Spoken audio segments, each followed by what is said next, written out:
নতুন দর্শকদের একটা ধামাকা দেওয়ার জন্য হিরো আলম বাদশা নামে একটা চলচ্চিত্র নিয়ে হাজির হচ্ছে। তো আজকে জানবো বাদশা নিয়ে কিছু কথা। প্লিজ, আপনার তো একটা সিনেমা রিলিজ হচ্ছে আমার মনে হয় 12 তারিখে, তো এই বাদশা নিয়ে যদি একটু বলতেন। আসলে আগামী মাসের 12 তারিখে আমরা একটা মুভি রিলিজ করব। মুভির নাম হলো যে বাদশা দা কিং। এটার পরিচালক নতুন একজন পরিচালক ইভান মল্লিক।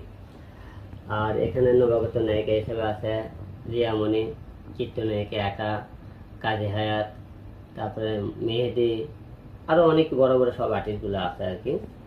তো হিরো আলম অনেকদিন ধরে হয়তো অনেকে বলতেছে টাইম লাইনে নেয়, কিন্তু তাকে মাঠে খুঁজে পাওয়া যাইতেছে না অনেক বিষয়ে।